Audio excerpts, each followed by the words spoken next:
എന്റെ മമ്മി പോലും എന്റെ അടുത്തൊന്നും ഇരിക്കുവാനോ എന്നെ തൊട്ടുവാനോ അറയ്ക്കുന്ന ആ സാഹചര്യത്തിൽ യാതൊരു പരിചയമില്ലാത്ത ആ ദൈവദാസി എന്നെ സ്നേഹിച്ച് എന്നെ മോളെ എന്ന് വിളിച്ച് എനിക്ക് വേണ്ടി ആശ്വാസം ഹല്ലേലൂയ പകർന്നു തരുവാനായിട്ട് എന്റെ അടുത്ത് കടന്നു വന്നപ്പോൾ ആ ദൈവദാസിന്റെ ഹൃദയത്തിൽ ഒരു ദൈവസ്നേഹം ഉണ്ടല്ലോ എന്ന് ഞാൻ മനസ്സിലാക്കുന്നതൊക്കെ വേണ്ടിയായിരുന്നു.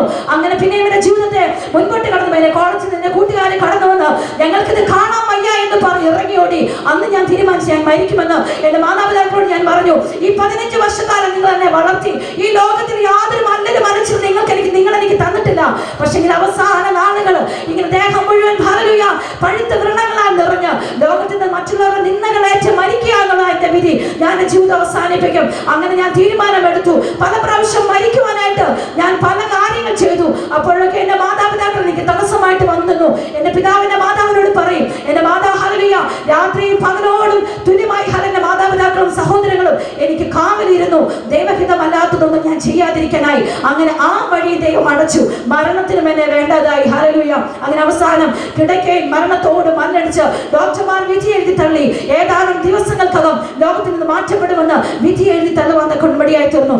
അങ്ങനെ ഒരു ദിവസം രാത്രി ഇരിക്കുമ്പോൾ രാത്രിയുടെ യാമത്തിൽ ഹല്ലേലൂയ എന്റെ കാല് നനയുന്നത് കണ്ട് ഞാൻ ഉണർന്നു നോക്കുമ്പോൾ എന്റെ പിതാവ് കരങ്ങൾ ഹല്ലേലൂയ മേലോട്ട് ഉയർത്തി നിർത്തി ഇങ്ങനെ പ്രാർത്ഥിക്കുക, കർത്താവേ ഇത് കണ്ടത് മതി, ഇനി അങ്ങ് എടുത്തോണേ, കഷ്ടപ്പെടുത്തുന്ന മതി, എനിക്കിത് കാണാൻ വയ്യ എന്ന് പറഞ്ഞ് എന്റെ പിതാവ് കണ്ണീരൊഴുക്കി പ്രാർത്ഥിച്ച് ആ കണ്ണീരിന്റെ കാലിൽ വീണ് നനഞ്ഞ് ഞാൻ ഉണർന്നപ്പോൾ എന്റെ പിതാവ് പ്രാർത്ഥിക്കുന്നതായ വാചകമാണത്. അങ്ങനെ എന്റെ മാതാപിതാക്കൾ പോലും ഞാൻ ഈ ലോകത്തിൽ നിന്ന് മാറ്റപ്പെട്ടിരുന്നുവെങ്കിൽ നാം വളരെ ആഗ്രഹിച്ചതായ സാഹചര്യത്തിൽ കൂടെ കടന്നു വന്നിട്ടുണ്ടായി. എന്നാൽ ഒരു ശനിയാഴ്ച ദിവസം ഉച്ചസമയം ഞാൻ മരണത്തോട് മല്ലടിച്ച് ഇങ്ങനെ കിടക്കുക.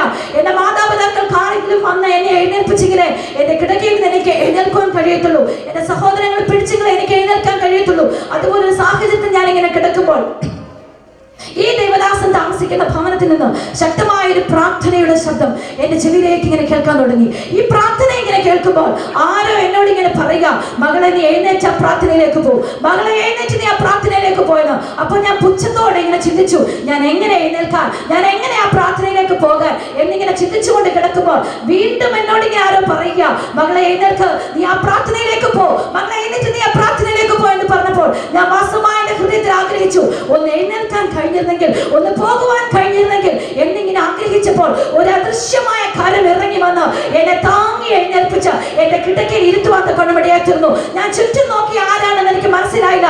പക്ഷെ ഞാൻ മനസ്സിലാക്കുന്നു, എന്റെ കർത്താവ് തന്നെ ഇറങ്ങി വന്ന് എന്നെ താങ്ങി എഴുന്നേൽപ്പിച്ച് ആ കിടക്കയിൽ ഇരുത്തിയെന്ന് ഇനി ഞാൻ പൂർണ്ണമായിട്ട് മനസ്സിലാക്കിയ ഞാൻ സാവകാശം എഴുന്നേറ്റ് കിടക്കയിൽ ഇരുന്നിട്ട് ഒരു വസ്ത്രം എടുത്ത് ധരിച്ച് അതിന്റെ പുറത്തൊരു ഷീറ്റ് എടുത്ത് മൂടി എന്റെ മാതാവ് കാണാതെ തൊട്ടയൽ ഭവനമാ ആ ഭവനത്തിലേക്ക് ഞാൻ കടന്നുപോയി. ഞാൻ എങ്ങനെ ആ ഭവനത്തിലേക്ക് പോയതെന്ന് എനിക്കറിയില്ല. ആരോ എന്നെ എടുത്തുകൊണ്ട് പോയി ആ ഭവനത്തിന്റെ വാതിക കൊണ്ട് വെക്കുന്നത് പോലെ ഞാൻ ആ ഭവനത്തിന്റെ വാതിക ചെന്ന് നിന്നു.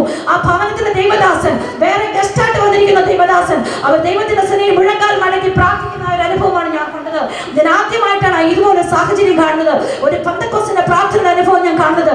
എന്റെ ശരീരത്തിന്റെ അവസ്ഥ ഇങ്ങനെയാണല്ലോ എന്ന് വിചാരിച്ച് ഞാൻ വളരെ ഭാരപ്പെട്ട് വെളിയിൽ നിന്നപ്പോൾ ആ ഗസ്റ്റായിട്ട് വന്നിരിക്കുന്ന ദൈവദാസൻ എന്നോട് വിളിച്ചു ചോദിച്ചു, എന്താണ് മകളെ നീ വെളിയിൽ നിൽക്കുന്നത്, നീ അകത്തേക്ക് കടന്നു പോയെന്ന് എന്നോട് പറഞ്ഞു. അപ്പോൾ ഹല്ലേലൂയ ഞാൻ അകത്ത് കടന്നു ചേർന്നപ്പോൾ ആ ദേവദാസൻ ശക്തമായി എനിക്കൂടെ പ്രാർത്ഥിക്കുവാനെത്തുന്നു. ആ ദേവദാസൻ പ്രാർത്ഥിച്ചപ്പോൾ എന്റെ ഭവനത്തിൽ എന്റെ മാതാപിതാക്കളുടെ കുടുംബജീവിതം ആരംഭിച്ച നാൾ മുതൽ എന്റെ കുടുംബത്തിനുണ്ടായ ഹല്ലേലൂയ സകല വിഷയങ്ങളിൽ ദേവദാസൻ പറയാൻ തുടങ്ങി. ഞാൻ ഞെട്ടിപ്പോയി. എനിക്കറിയത്തില്ല ഇത് പ്രവാചകനാണെന്നോ ഇത് ദൈവമാണ് പറയിക്കുന്നതെന്നോ ദൈവാത്മാവിനെ പറയുന്നതെന്നോ ഒന്നും എനിക്കറിയത്തില്ല.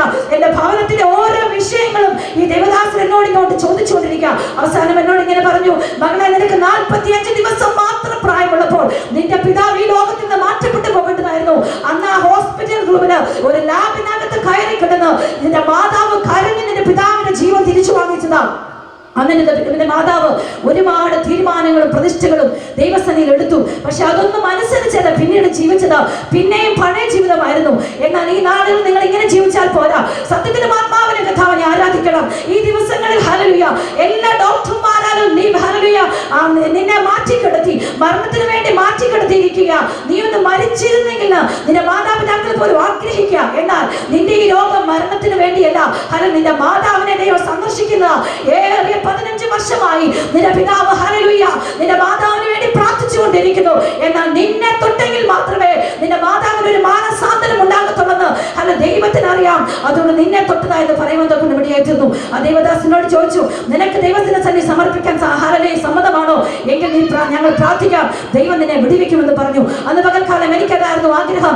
എനിക്കൊരു ഭാവിയോ എനിക്ക് തുടർന്നൊരു പഠനമോ ഒന്നും എനിക്ക് ചിന്തയില്ലായിരുന്നു. എന്റെ കഥാവ് എന്നെ ഒന്ന് വിടുവിക്കണം, എനിക്കൊരു സൗഖ്യം വേണം, അതായിരുന്നു എന്റെ ആഗ്രഹം. എന്റെ എല്ലാ ആശകളും നഷ്ടപ്പെട്ട ഒരു സാഹചര്യത്തിലായിരുന്നു ആ സംഭവം നടന്നത്. ആ ദേവദാസൻ പറഞ്ഞ വാക്കുകൾ, പ്രാർത്ഥനകൾ ഞാൻ ഏറ്റുപറഞ്ഞ് പ്രാർത്ഥിച്ചു.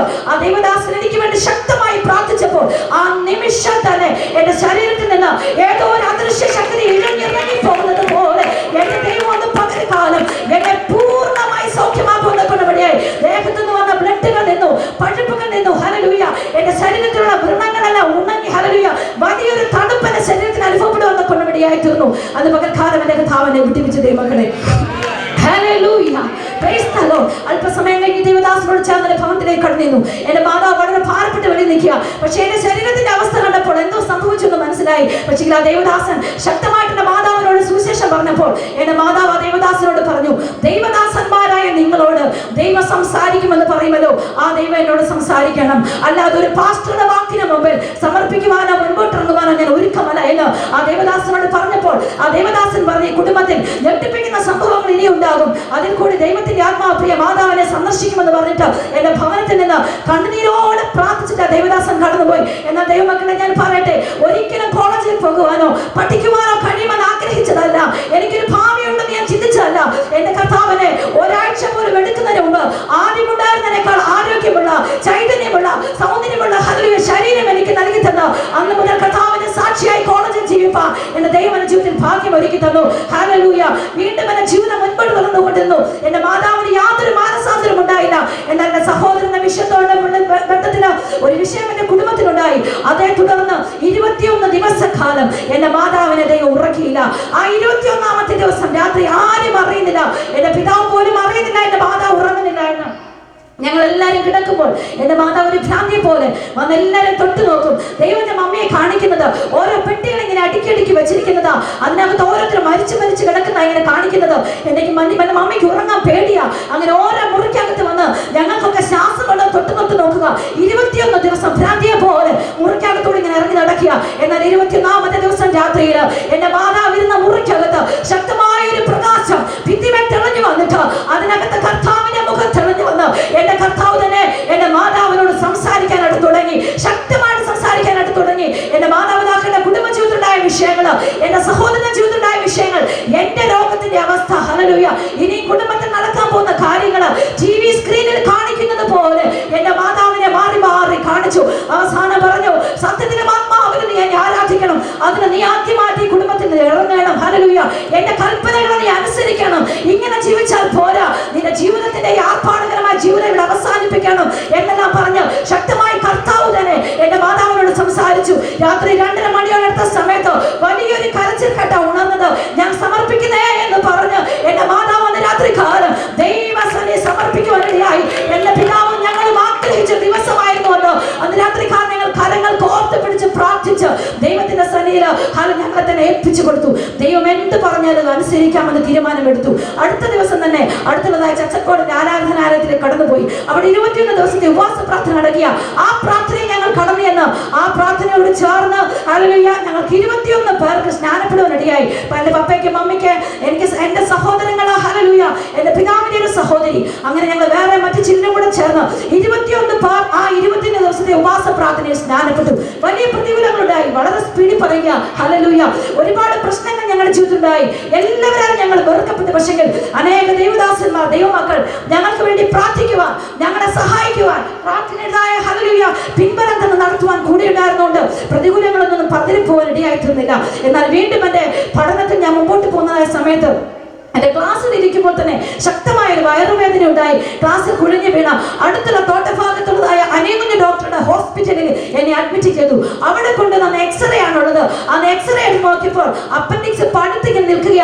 അത് ഏത് നിമിഷം പൊട്ടിപ്പോകും. അതുകൊണ്ട് ഇപ്പോൾ തന്നെ ഓപ്പറേഷൻ തിയേറ്ററിൽ കയറ്റണമെന്ന് പറഞ്ഞ് ആ ഡോക്ടർ എന്റെ മാതാപിതാക്കൾ വന്ന് പറഞ്ഞു.